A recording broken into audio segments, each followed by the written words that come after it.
Greetings, fellow Americans. Welcome to Fireside Chat, State of Our Nation. I am your host, Susanna Tanner, candidate for House of Representatives 2026 and President 2028. First, I'm going to speak on the death of Renee Good. Obviously, there have been a multitude of videos circulating around the internet. These videos clearly show, in my opinion, that the ICE officer who fired the shots was not in immediate danger, and that Renee Good was trying to, or attempting to travel away from the area, away from the officer, the ICE agent. It is definitely what seems to be a needless death. In my opinion, it is a needless death. ICE officers should not behave that way. And this was clearly excessive force, unnecessary excessive force.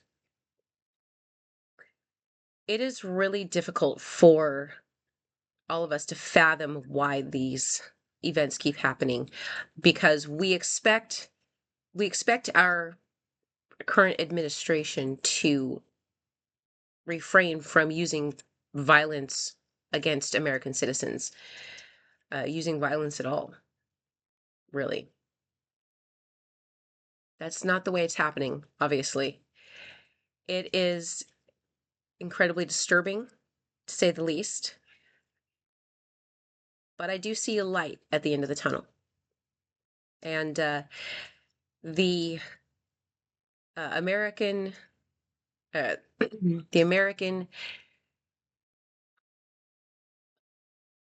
American gateway is going to be the best way to solve this issues like this.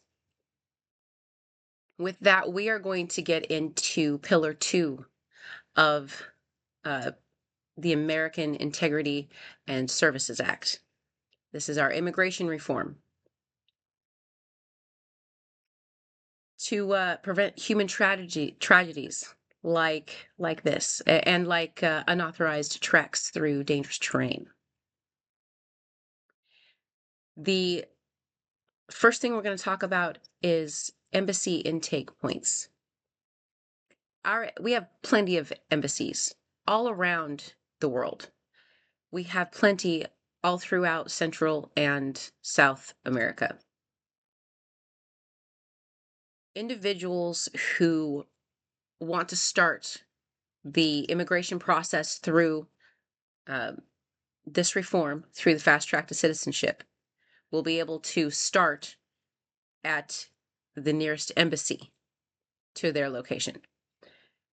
So embassies in South and Central America and Canada are authorized through this act to be official checkpoints and starting points. Immigrants are encouraged and incentivized to contact the nearest U.S. embassy to begin the documented in progress and fast track to citizenship process. They can do this before they leave their home country. It's very encouraged for immigrants to start the process before leaving their home country. By stabilizing, or by authorizing our embassies to start as checkpoints and initial points of contact to immigrants who are trying to make their way to the United States, we are stabilizing points in a route. And this will be it will be a joint venture between the United States and partnering nations. It's going to stabilize not just checkpoints, but an entire route all the way through to the United States to our legal points of entry. It's a joint security and humanitarian task force to establish this particular type of corridor. The security personnel will be a coalition of military personnel from our side, the United States side, along with each participating country. It's subject to partner agreements, of course. Ground troops may be deployed to the corridors for in between major cities and embassies to provide aid and to prevent violence along the route. The mandate for these troops is strictly to prevent violence along the corridor and to manage the distribution of food and medical supplies to migrants encountered on the route. There's going to be, with, of course, the assistance of hosting countries, humanitarian airdrops in instances where ground transport cannot be used. It's obstructed by high volumes of migrants on unsafe terrain. The U.S. and partner nations will utilize aerial supply drops to ensure the constant delivery of food and essential resources.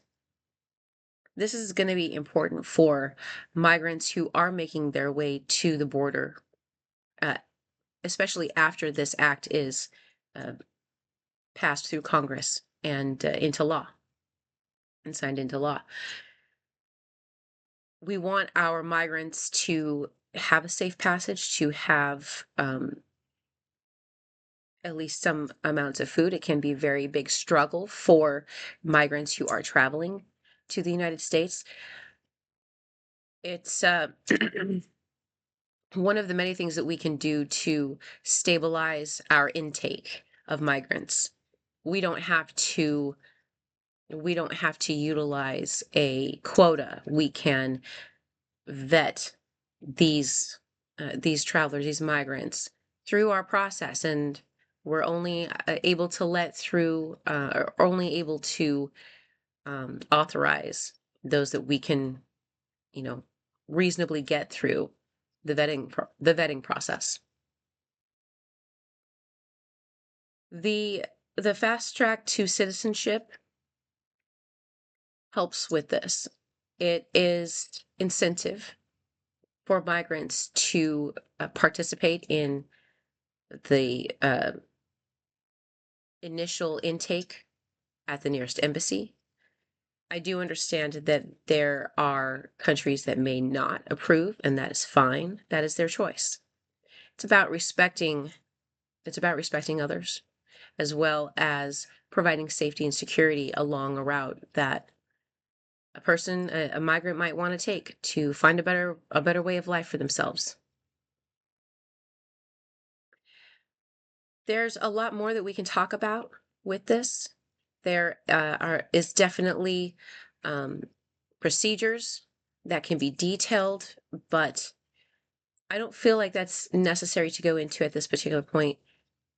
The intake would be standardized, of course, throughout every embassy so that we can ensure quality control. One of the other things I think that is important about this is that we're working with other nations. We're mandating that working with other nations is essential to create this corridor, to create safe passage for migrants who otherwise would be taking dangerous terrain and crossing through countries that are incredibly harsh with their restrictions. So that is the second pillar of the AISA. I do hope that I've given you guys something to think about. Now, I can tell you that as far as I'm aware, and I read legislation on a regular basis, there is not any legislation that has been submitted in immigration reform that has tried to utilize this type of strategy for securing and reforming our immigration system. It is important that we reform our immigration system. We all know that it's been broken for a very long time. This whole system will relieve those issues if it doesn't eliminate those issues altogether. Everything's adaptable.